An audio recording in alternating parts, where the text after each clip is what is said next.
Hi there, Jonathan Sells with Edina Realty. Welcome to another episode of From the Front Porch. For this episode, I thought it'd be a great opportunity to reconnect and talk more about home financing, as it's been about a year since our last episode. And today I thought I'd bring back Mandy Pederson with Luminate Home Loans. Thanks again for being a guest. What changes have you seen since we filmed our last episode with interest rates? Thanks, Jonathan. It's good to be here.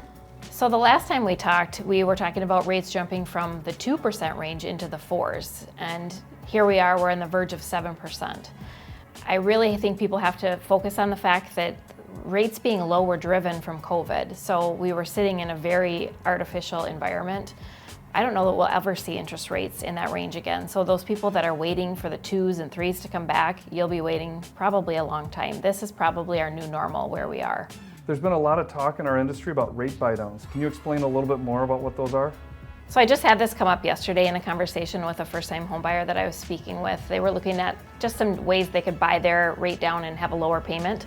So the start rate for these clients was 6.49, and we talked about what's called a 2-1 buy down. And what that is for the first 12 months, the interest rate is reduced by 2%, so 4.49 versus the 6.49. That rides out for those 12 months, and after that, it goes to 5.49, so a 1% reduction. And then once that has finished after 12 months, it's the regular 6.49. The biggest opportunity with this is a lot of people think that there will be some time to refinance coming in the next 2 years. So it's keeping the payment low and affordable until they have that opportunity to refinance.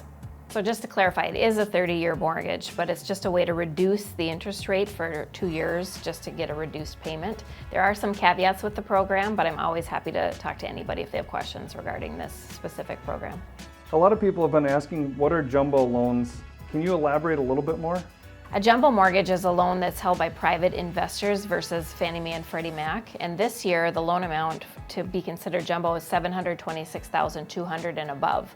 There's been a negative stigma against this type of loan in the past because interest rates have been higher than the non-jumbo loans that are out there, and that's just simply not the case. So there's a lot of opportunity for people buying in the upper threshold to get a really good rate, actually better than what they'd get with a non-jumbo. And are there any other suggestions you can offer anyone who's considering buying a home this year and concerned about the interest rates? Okay, I think the best advice that I can give to somebody that's wondering if now is the right time to buy is maybe just stop paying so much attention to interest rate. Everybody is so interest rate focused. Pay more attention to what the actual monthly payment would be on that new mortgage. Probably cheaper than paying rent and not lining your landlord's pocket, building equity. It's still a really, really good time to buy, and there's a lot of opportunities for people out there. That's great advice, as I think we're going to see more homebuyer opportunities going into the spring market. Mandy, thanks again for being a guest on From the Front Porch. Thanks again for having me, Jonathan. It was great to be here and always great to talk about what's happening in the market. If you ever have any questions, feel free to contact Mandy or I. Thanks and have a great day.